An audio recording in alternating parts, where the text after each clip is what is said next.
नमस्कार, अरुणाचल समाचार में आपका स्वागत है। मैं हूं रे शोभा। आइए बुलेटिन में सबसे पहले देखते हैं मुख्य समाचार।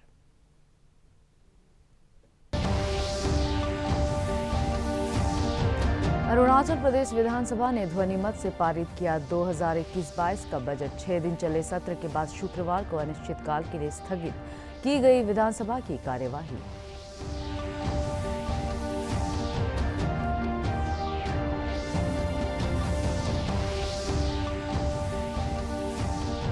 ईटानगर के जोलांग स्थित डॉन बॉस्को कॉलेज में मुख्यमंत्री पेमा खांडू ने किया दोरजी खांडू मेमोरियल स्टेडियम का उद्घाटन। गृह मंत्री बामंग फेलिक्स, शिक्षा मंत्री ताबा तेदिर सहित कई मंत्री रहे उद्घाटन समारोह में मौजूद।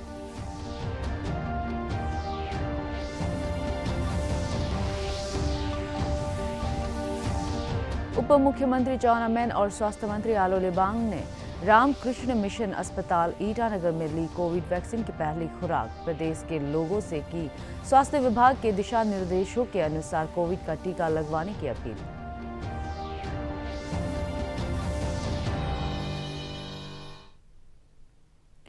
2 दिन चली लंबी चर्चा के बाद अरुणाचल प्रदेश विधानसभा ने कल ध्वनिमत से बजट 2021-22 को पारित कर दिया। इसके साथ ही राज्य विधानसभा का 6 दिन चला बजट सत्र अनिश्चितकाल के लिए स्थगित कर दिया गया।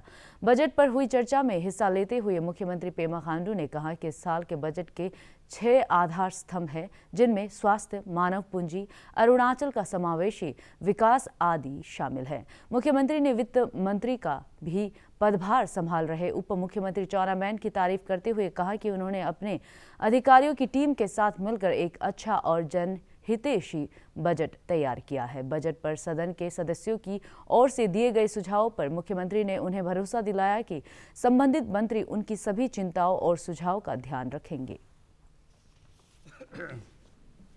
सर, अगर डेवलपमेंट का विकास का इंडेक्स को देखा जाए तो हमारा प्रधानमंत्री नरेंद्र मोदी जी का कहना है कि डेवलपमेंट का इंडेक्स में सबसे पहला हाईवेज आता है, रोड कम्युनिकेशन। दूसरा में रेलवे कम्युनिकेशन आता है। हमारा 50,000 करोड़ का जो प्रोजेक्ट्स जो पीएम पैकेजेस है, जो ट्रांस अरुणाचल हाईवे है तवांग से लेके कानूवारी तक, उसका निर्माण कार्य चल रहा है, अभी ख़त्म भी होने वाला है। वो आज एयरवेज, एयर कनेक्टिविटी, नेफा ज़माना में कुछ ही एयरफील्ड था, अभी एयर कनेक्टिविटी हमारा पासीघाट में आ गया। तेजू में अभी उड़ान कनेक्टिविटी आने वाले है। हम और जो अनिनी में जो एलजी है उसको भी इम्प्रोवाइज़ करने के लिए निर्णय लिया है। जीरो को और बड़ा करने के लिए निर्णय लिया है।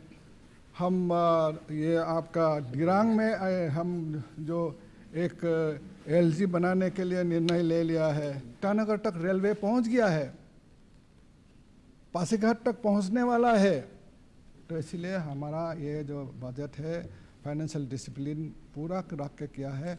अच्छा बजट है, रियलिस्टिक बजट है और इससे ज़रूर अरुणाचल प्रदेश का आम जनता का पूरा का भरपूर फ़ायदा होगा, यही मेरा उम्मीद है। इस बजट डॉक्यूमेंट्स के ऊपर में दोबारा प्रेजेंटेशन करके इस बजट का एक फॉलो अप हम लोगों को करना पड़ेगा डिपार्टमेंट वाइज। क्या क्या अनाउंसमेंट हुआ, इसका पॉलिसीज, इसका रूल्स वगैरह बन जाने के बाद में एक टीम लगा के इसको हम लोग फॉलो अप करना ये बहुत ही ज़रूरी है। तो सरकार आपके द्वार के माध्यम से जितने भी हमारा जो अनाउंसमेंट है उसको हम लोग पूरा गाँव तक हम लोग लेके जाएंगे through the channel of deputy commissioner and respective MLAs. तो इसलिए आने वाला दिनों से अप्रैल महीना से हम लोग को सरकार आपके द्वार का भी बैठक जो है हर एक डिस्ट्रिक्ट में शुरुआत हम कर देंगे। The Deputy Chief Minister and Minister in charge of Finance may move the motion for passing of the bill. Mr. Speaker, sir, I move that the bill be passed. The question is that the bill be passed. Those in favor may say aye. Aye. Those against may say no. I think ayes have it, ayes have it, ayes have it. The Arunachal Pradesh Appropriation Number 2 Bill 2002 is passed. प्रधानमंत्री नरेंद्र मोदी आज गुजरात के केवड़िया में संयुक्त commander सम्मेलन के समापन सत्र को संबोधित करेंगे। हमारे संवाददाता ने खबर दी है कि प्रधानमंत्री आज सुबह केवड़िया पहुंचे। राज्यपाल आचार्य देवव्रत, मुख्यमंत्री विजय रूपाणी और अन्य पदाधिकारियों ने अहमदाबाद हवाई अड्डे पर श्री मोदी का स्वागत किया। रक्षा मंत्री राजनाथ सिंह, सैन्य कमांडर और रक्षा के सचिव स्तरीय अधिकारी का दल शुक्रवार में विचार विमर्श में शामिल हुआ। सूत्रों के अनुसार पहली बार इस सम्मेलन में जवानों और जूनियर कमीशन अधिकारियों ने भी भाग लिया। सम्मेलन के तीसरे और अंतिम दिन आज समापन सत्र की अध्यक्षता प्रधानमंत्री नरेंद्र मोदी करेंगे। राष्ट्रीय सुरक्षा सलाहकार अजीत डोभाल भी सत्र में शामिल होंगे। Chief of defence staff general Bipin Rawat, थल सेनाध्यक्ष मनोज मुकुंद नरवणे, वायुसेना प्रमुख राकेश कुमार सिंह भदौरिया और नौसेना अध्यक्ष एडमिरल करमबीर सिंह भी सम्मेलन में भाग ले रहे हैं। इस कार्यक्रम में विचार विमर्श के दौरान देश के प्रमुख सैन्य नेतृत्व, सुरक्षा स्थिति और सैन्य बलों की रक्षा तैयारियों की समीक्षा भी करेंगे। यह सम्मेलन 2014 से दिल्ली के अलावा देश के अन्य शहरों में भी आयोजित किया जा रहा है। मुख्यमंत्री पेमा खांडू ने आज राजधानी ईटानगर के डॉन बॉस्को कॉलेज जोलांग में दोरजी खांडू मेमोरियल स्टेडियम का उद्घाटन किया। इस अवसर पर राज्य के गृह मंत्री बामंग फेलिक्स, शिक्षा मंत्री ताबा तेदिर, नागरिक आपूर्ति मंत्री कामलुंग मोसांग, RWD मंत्री हुनचुंग नोंगदाम, कृषि मंत्री तागे ताकी, अरुणाचल प्रदेश कांग्रेस समिति के अध्यक्ष नाबम तुकी, पूर्व सांसद ताकम संजोय, मणिपुर के पूर्व मंत्री फ्रांसिस ना जोगपा सहित कई गणमान्य व्यक्ति मौजूद थे। अपने संबोधन में मुख्यमंत्री ने कहा कि राज्य सरकार ने शिक्षा की गुणवत्ता में सुधार के लिए वर्ष 2021-22 को शिक्षा के लिए समर्पित वर्ष घोषित किया है और राज्य बजट में 1000 करोड़ रुपए का प्रावधान किया गया है। उन्होंने कहा कि सरकार बिना किसी भेदभाव के राज्य के सभी शिक्षण संस्थाओं को हर संभव सहायता प्रदान करेगी। हो गया, this year's budget has been completed yesterday और इस साल मैंने कहा कि this year it will be a year of education and this year we are planning to invest in education a sum of ₹1000 crore. 1000 crore का इन्वेस्टमेंट एजुकेशन सेक्टर में हम लोग करने वाला है and with the policy of convergence, with the policy of convergence model, the old model 1+1 is equal to 2. In terms of convergence, that 1+1 is equal to 2 model is an absolute now, वो fail है. In terms of convergence model, 1+1 is equal to 11. That should be model of new convergence. So taking that formula into mind, so this year I have dedicated that the Arunachal government पूरा इस साल year of education में हम लोग focus करेंगे। हमारा दूर दराज में जो स्कूल्स वगैरह है उसका इंफ्रास्ट्रक्चर हम लोग ठीक करेंगे, उसका टीचर्स क्वार्टर्स को हम लोग ठीक करेंगे और टीचर्स लोगों का training, that is very important. Training is very important. तो ट्रेनिंग कंपोनेंट के लिए भी राज्य सरकार we have kept a sum of ₹15 crore to train our government teachers, उन लोगों को एक्सपोजर विजिट के लिए।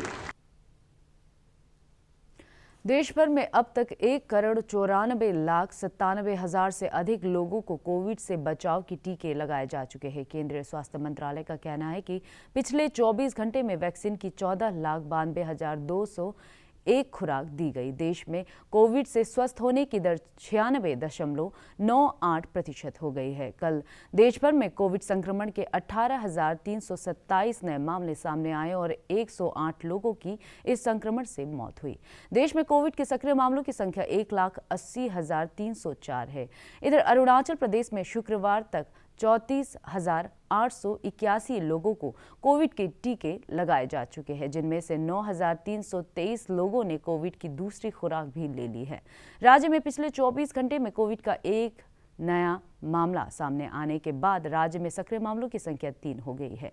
राज्य भर में कल कोविड जांच के लिए 305 सैंपल एकत्र किए गए। अरुणाचल प्रदेश के उप मुख्यमंत्री चाउना मैन और स्वास्थ्य मंत्री आलो लिबांग ने आज RK मिशन अस्पताल ईटानगर में कोविड वैक्सीन की पहली खुराक ली। उन्होंने प्रदेश के लोगों से स्वास्थ्य विभाग के दिशा निर्देशों के अनुसार कोविड से बचाव के लिए टीका लगवाने की अपील की।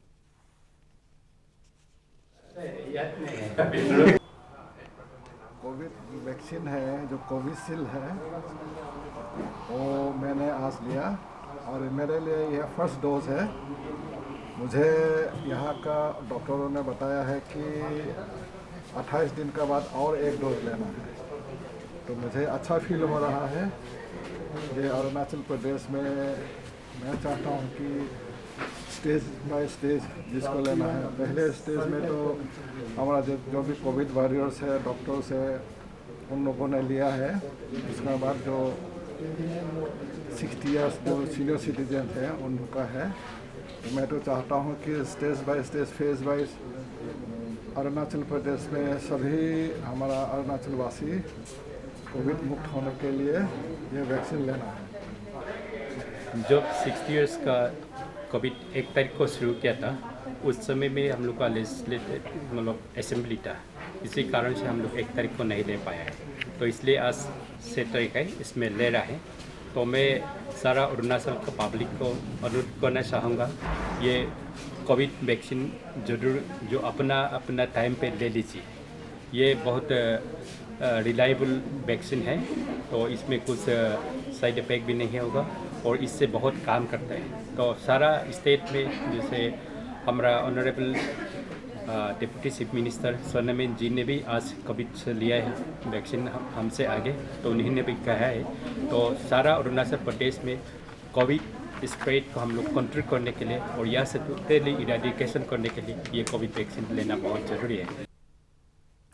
लोअर दिबांग वैली जिला चिकित्सा अधिकारी डॉक्टर आर तातन ने कहा है कि जिले के लोगों को विभिन्न बीमारियों की जांच की सुविधा के लिए आधुनिक सुविधाओं से युक्त स्वास्थ्य जांच केंद्र स्थापित किया जा रहे हैं।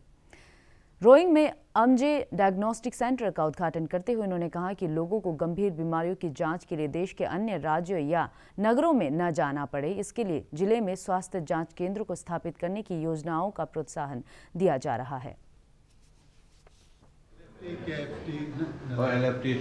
ये प्योरली ऑटोमेटिक है। इसमें लगा है आपका, इसमें ऑटोमेटिक एनालाइजर सब लगा हुआ है। इसमें आप कंप्लीट ब्लड काउंट हम लोग यहाँ विथ 19 पैरामीटर हम लोग यहाँ टेस्ट करा सकता है। और इसमें बायोकेमिस्ट्री एनालाइजर भी है। इसका अंदर में हम लोग LFT, KFT ये सब कर सकता है। और उसका बाद इलेक्ट्रोलाइट एनालाइजर भी है, उसमें हम लोग सोडियम, पोटासियम, कैल्शियम ये सब को दे सकता है। और इम्यूनो एस्से है, इसमें हम थायराइड प्रोफाइल और उसका बाद डेंगू ये सब विटामिन डी हम लोग देख सकते हैं। और उसका बाद यूरिन एनालाइजर भी है। और उसका बाद ECG machine with 12 channel equip है ये लेबोरेटरी। मैं उम्मीद करता हूँ कि ये लैब आने के साथ रोइंग में, हेल्थ सेक्टर में और इम्प्रूवमेंट होगा। असम में होने वाले विधानसभा चुनाव के लिए भाजपा और असम गण परिषद ने उम्मीदवारों की पहली सूची घोषित कर दी है। भाजपा ने पहले और दूसरे चरण के चुनाव के लिए कल नई दिल्ली में 70 उम्मीदवारों की सूची जारी की। भाजपा की सहयोगी पार्टी असम गण परिषद 26 सीटों पर चुनाव लड़ेगी, जबकि यूनाइटेड पीपल्स पार्टी लिबरल 8 सीटों पर चुनाव में उतरेगी। भाजपा की ओर से मुख्यमंत्री सर्बानंद सोनोवाल माजुली सीट बरकरार रखने की कोशिश करेंगे, जबकि वरिष्ठ मंत्री हेमंत बिश्व शर्मा फिर से जालुकबाड़ी से चुनाव लड़ेंगे। पार्टी के प्रदेश अध्यक्ष रंजीत कुमार दास पटार चरकुची विधानसभा सीट से चुनाव मैदान में उतरेंगे। हालांकि पार्टी ने अभी तक अपनी मौजूदा सोरोभोग सीट पर उम्मीदवार घोषित नहीं किया है, जहां तीसरे चरण में चुनाव होने हैं। इसके अलावा विधानसभा अध्यक्ष हितेंद्र नाथ गोस्वामी, वरिष्ठ मंत्री रंजीत दत्ता और परिमल शुक्ला बेधा को भी पार्टी ने टिकट दिया है। भाजपा ने 11 वर्तमान विधायक बदल दिए हैं। दूसरी ओर क्षेत्रीय पार्टी असम गण परिषद ने 18 सीटों पर उम्मीदवारों की पहली सूची घोषित की है। पार्टी अध्यक्ष लुरिन ज्योति गोगोई दुलियाजान से चुनाव लड़ेंगे और वरिष्ठ नेता जगदीश भुइया सदिया सीट से लड़ेंगे। पार्टी का रायजोर दल के साथ गठबंधन है। कांग्रेस ने अभी उम्मीदवारों की सूची घोषित नहीं की है। ईस्ट सियांग जिले के आउटडोर स्टेडियम पासीघाट में अरुणाचल प्रदेश के ईस्टर्न जोन के कम्युनिटी वॉलंटियर्स के लिए आज से आपदा प्रबंधन प्रशिक्षण कार्यक्रम शुरू हुआ। राज्य के आपदा प्रबंधन विभाग द्वारा बी अलर्ट बी प्रिपेयर्ड विषय पर आगामी 20 अप्रैल तक चलने वाले इस प्रशिक्षण कार्यक्रम में प्रतिभागियों को भूकंप, भूस्खलन सहित विभिन्न तरह के प्राकृतिक आपदाओं से निपटने और राहत एवं बचाव कार्य चलाने के बारे में प्रशिक्षित किया जा रहा है।